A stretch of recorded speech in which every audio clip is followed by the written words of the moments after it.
ஒவ்வொரு காலமும் ஒவ்வொரு விதமாக இருக்கும். சிலர் சொல்வார்கள் எங்கள் தாத்தா காலம் சிறப்பாக இருந்துச்சு, நம்ம அப்பா சொல்லுவார். நம்ம அப்பா காலம் சிறப்பாக இருந்துச்சு நம்ம சொல்லுவோம். நாளைக்கு நம்ம பிள்ளைங்க வந்து நம்ம காலம் சிறந்தான்னு சொல்லுவாங்க. இதெல்லாம் பார்க்குற பார்வை தான் விஷயம். உங்களுக்கு இன்றைய தலைமுறை, நேற்றைய தலைமுறை, நாளைய தலைமுறை அப்படின்னு சொல்ல முடியாது. இன்றைக்கு நம்முடைய மாண்புமிகு முதல்வர் பேசும்போது காவிரி பிரச்சனையில் சட்ட போராட்டத்தையும் தொடர்ந்து கொண்டிருக்கிறோம். ஒழுங்காற்று ஆணையத்திலே நாம் போய் பேசி 3 டிஎம்சி கொடுக்கணும்னு வாங்கிட்டு வந்திருக்கோம். இதற்கு நடுவில் பேசி தீர்க்கலாம். உலகத்தில் ட்ரம்ப்பும் ஈரானும் 2 பேரும் பேசிக்கிறோம் இல்லையா?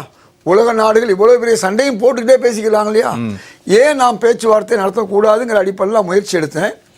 அந்த முயற்சியில் வந்து வந்து பின்னடைவு இருக்கலாம் அல்லது நல்லது நடக்கலாம். அதற்காக எனக்கு அவமானம் வந்தாலும் இந்த தமிழக மக்களுக்காக அந்த அவமானத்தை தாங்கிக் கொள்ள தயாராக இருக்கிறேன். இது அவருடைய பேச்சு. அதே மாதிரி உங்களுக்கு இதுவரை நிதி பகிர்வு இருக்கு இல்லையா? அதுக்கு முன்னே இதை சொல்லிக்கிறேன். நதிநீர் விஷயத்தில் தமிழ்நாடு சட்டமன்றத்தில் எல்லா கட்சியும் இருக்குது. முக்கிய கட்சிகள், வெற்றி பெற்ற கட்சிகள் போல இருக்கு. அதில் வந்து அதிமுக, திமுக, தவேக, அதே மாதிரி வந்து காங்கிரஸ், அனைத்து கட்சிகள் இருக்குது. அங்கே தான் ஒரு அனைத்து கட்சி தீர்மானம் போட்டாச்சு. அன்னைக்கு கூட இன்னொரு திருத்தத்தை கொண்டு வந்தார் எதிர்கட்சி தலைவர் நம்முடைய உதயநிதி அவர்கள். அதை பெருந்தன்மையோட எதிர்கட்சின்னு சொல்லி உதாசீனப்படுத்தலை. முதல்வர் என்ன செஞ்சார்? அந்த தீர்மானத்தை ஏற்றுக்கிட்டார். எந்த நிலைன்னு சொன்னால் அதிமுக அதை எதிர்க்குது. திமுக கொண்டு வந்த யார் எதிர்க்கிறா? அதிமுக எதிர்க்குது, பாமக எதிர்க்கிறது. இப்படிப்பட்ட ஒரு நிலையில் இருந்தும் கூட ஒரு முக்கியத்துவம் கொடுக்கணும் எதிர்கட்சி தலைவருக்கு, அதை ஏற்றுக்கிறாரு. இன்னைக்கு இதுவரை ஏற்கனவே இருந்த அரசு கூட இந்த மாதிரி வந்து நமக்கு பாஜக அரசு தொடர்ந்து நமக்கு நிதி பகிர்வில் வந்து நமக்கு துரோகம் செய்யுது அல்லது கொடுக்காம இருக்குது, ஏமாத்துதுன்னு வச்சுக்கோமே. இப்படி இருந்தாலும் கூட இதுக்குன்னு ஒரு தீர்மானத்தை போட்டிருக்காங்க. 3வது பாராளுமன்ற உறுப்பினர்கள் போய் அங்கே பேசணும். ஏன்னா காவிரி பிரச்சனை என்பது தமிழ்நாடு, கர்நாடகா இதை தாண்டி நமக்கு பிரதமர் தான் முக்கியமானவர். அவருக்கு கீழே இருக்கக்கூடிய ஒழுங்காற்று ஆணையமும் வாரியமும் அதே மாதிரி வந்து நம்முடைய ஜல்சக்தி துறையும் அவருக்கு கீழே தான் இருக்குது. முந்தின டாக்டர் மன்மோகன் சிங் ஆட்சியில் ஒரு 11 டிஎம்சியை கொடுக்க சொல்லி வற்புறுத்தினது அன்றைய பிரதமர். அது கொடுத்தாங்க அன்னைக்கு. அது மாதிரி இப்படிப்பட்ட ஒரு சூழலில் பாராளுமன்ற உறுப்பினர்கள் உட்கார்ந்து, தமிழ்நாட்டு பாராளுமன்ற உறுப்பினர்கள் உட்கார்ந்து பேசணும். ஏன்னா சட்டமன்ற உறுப்பினர்கள் பேசிட்டோம், அதில் அனைத்து கட்சியும் வந்துருச்சு. இப்போ பாராளுமன்ற உறுப்பினர்கள் அனைத்து கட்சி உறுப்பினர்களும் உட்கார்ந்து பேசணும்னு அவர் விரும்புகிறார். இந்த பேச்சே இல்லை. ஏன்னா 29ஆம் தேதி நமக்கு உத்தரவு வந்துருச்சு. 30ஆம் தேதி 31 2 தேதி தான்.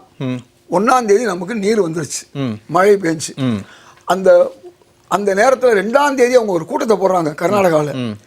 இந்த மாதிரி நமக்கு எதிராக வந்து ஒழுங்காற்று ஆணையம் சொல்லிருச்சு என்ன செய்யலாம். அதுக்காண்டி தான் அவங்க சர்வகட்சி கூட்டத்தை கூட்டினாங்க. நல்லா தெரிஞ்சுக்கங்க. நமக்கு எதிராக மேகதாது விஷயத்தில் அதாவது ப்ராஜெக்ட் ரிப்போர்ட்டை திருப்பி அனுப்பிச்சிட்டாங்க. அவங்களுக்கு அத்தியாவசிய பிரச்சனை. அதனால அனைத்து கட்சி கூட்டம் கூட்டாங்க. உத்தரவுல வந்து 3500 கண்ணாடி 15 நாட்களுக்கு கண்ணாடி மொத்தம் உங்களுக்கு 4.5 டிஎம்சி. அன்னைக்கு எவ்வளவு வந்துச்சு தெரியுமா? முதல் நாளே 27,000 கண்ணாடி வந்துச்சு. இன்னைக்கு அதை விட அதிகமாக வந்துருச்சு. புரிஞ்சுக்குங்க. வந்தது வந்து சொன்ன 4.5 டிஎம்சியை தாண்டி வந்துருச்சு. அது ஒரு பக்கம் இருக்கட்டும். நாம கேட்கணும், என்ன கேட்குறாங்க? எதிர்கட்சியில வச்சு தான் சட்டமன்றத்தில் தீர்மானத்தை போட்டாச்சு.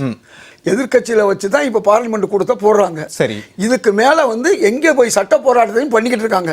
சட்ட போராட்டத்தையும் உச்சநீதிமன்றத்துக்கு போயிட்டாங்க, ஆணையத்திலையும் போய் பேசிட்டாங்க. இனி பிரதமர் தான் இதற்கான முயற்சி எடுக்கணும். பிரதமர் கையில் தான் இருக்கு. ஏற்கனவே டாக்டர் மன்மோகன் சிங் ஆட்சி காலத்துல எப்படி 11 டிஎம்சி கொடுக்கணும் உத்தரவு போட்டாரோ அந்த மாதிரி ஒரு உத்தரவு பிரதமர்கிட்ட சொல்லணும்.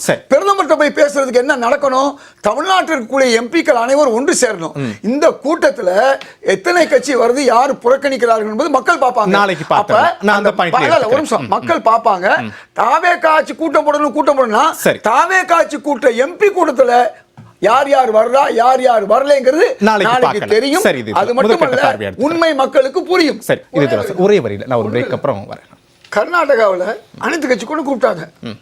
உடனடியா இந்த 4 டிஎம்சி கொடுக்க வேணாம்னு எதுவும் உத்தரவு போட்டாங்களா? ரைட். மேகதாது டிபிஆரை எங்களுக்கு திருப்பி அனுப்புங்க, உடனே நாங்கள் கையெழுத்து போட்டு அனுப்பிட்டாங்களா? சர்வகட்சி கூட்டத்துக்கும் காரியம் நடப்பதற்கு சம்பந்தம் இல்லை. அதுக்கு சட்டமன்றத்துக்கு எம்எல்ஏக்களும் பாராளுமன்ற உறுப்பினர்களுக்கு கூடுதலான வேல்யூ இருக்கு. 2 பிரச்சனை அவங்களுக்கு வந்துச்சு. அவங்களுக்கு 2 அழுத்தம். 1 4.5 குடுன்னு சொல்லி ஒழுங்காற்று ஆணையம் குடிச்சு.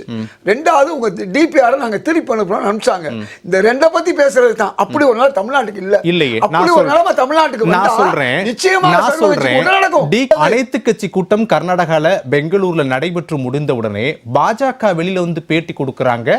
கர்நாடகா மேகதாது விவகாரத்திலையும் காவிரி விவகாரத்திலையும் ஒற்றுமையா இருக்கிற எல்லா கட்சிகளும் காங்கிரஸ் கூட்டிய கூட்டத்திற்கு பாஜக சப்போர்ட் கொடுத்து சொன்னாங்க, நாங்க ஒருமித்த கருத்தோட இங்க ஏன் சொல்ல மறுக்கிறீங்கன்னு தான் நான் கேட்கிறேன். இருந்தாலும் அந்த அனைத்து கட்சி கூட்டத்தை கூட்டினாலும் அவர்களுக்கு வந்த அழுத்தம் இன்னும் தொடர்கிறது. என்னன்னா அப்படியான அழுத்தம் இங்க வரலைன்னு சொல்றீங்களா? சரி, நான் அந்த பாயிண்ட் எடுத்துக்கிறேன். மாத்தல மேகதாது விஷயத்தை திருப்பி அனுப்பிச்சது சரி, நான் அந்த பாயிண்ட் ரெண்டுமே சரி. அனைத்து கட்சி கூட்டம் கூட்டினாலும் அதான். ஆனா நாம சட்டமன்றத்தில் அனைத்து கட்சி கூட்டத்தை கூட்டிட்டோம், பார்லிமெண்ட்ல அனைத்து கட்சி கூட்டத்தை கூட்ட போறோம். வெளியில இந்த அனைத்து கட்சி கூட்டத்தினால அங்க எப்படி பயன் இல்லையோ அதான் பயன். அதனால நான் பாயிண்ட் எடுத்துக்கிறேன். சட்ட போயிருக்காரு, பிரதமரை சந்திக்கிறதுக்கு இருக்காங்க. முதல்வர் விஜய் அவர்கள் ரொம்ப அருமையான விஷயம் பண்ணார். இதுக்கு முன்னாள் முதல்வர்கள் எல்லாம் காவேரி பிரச்சனை பேசும்போது அங்கே கலவரங்கள், பல கோடி ரூபாய், இது 100கணக்கான பஸ் எல்லாம் எரிக்கப்பட்டது, கேபிஎன் பஸ்லாம். அப்படி நிலைமை இல்லாம இருக்கணும் தான் ஒரு முயற்சி எடுத்தாரு. நம்பர் 1. 2வது இதுக்கெல்லாம் காரணம் அடிநாதம் யாருன்னா 1974 ஒப்பந்தத்தை புதுப்பிக்க வேண்டிய அரசு அன்னைக்கு திமுக அரசு தவறியது. 2வது 4 அணைக்கட்டுகளை நம்மளை கேட்காம கட்டினாங்க, நாம தடுக்கல. ஹேமாவதி, ஹாரங்கி, அதே மாதிரி சொர்ணாவதி, கபினி.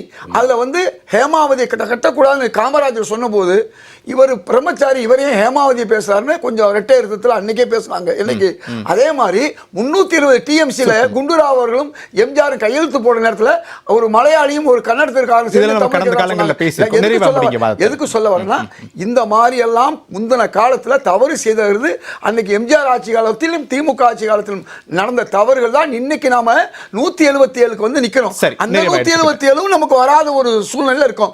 ஒரே ஒரு வரி, இன்னைக்கு மாண்புமிகு சபாநாயகர் ஜேசிடி பிரபாகரன் ஒரு விஷயத்தை சொன்னார். கருணாநிதி அவர்களுடைய நினைவு நாள் அன்னைக்கு கருணாநிதி அவர்களை இரவு அரசு செஞ்சது மிகப்பெரிய தவறு என்பதை நான் அன்னைக்கு இவ்வளவுக்கு நான் அவர் எதிரான கட்சியில இருந்தா கூட நாங்கள் அதை உணர்ந்தோம் என்று சொல்லி பல விஷயங்களுக்கு பதில் சொல்லியிருக்காரு மாண்புமிகு சபாநாயகர் ஜேசிடி பிரபாகரன்.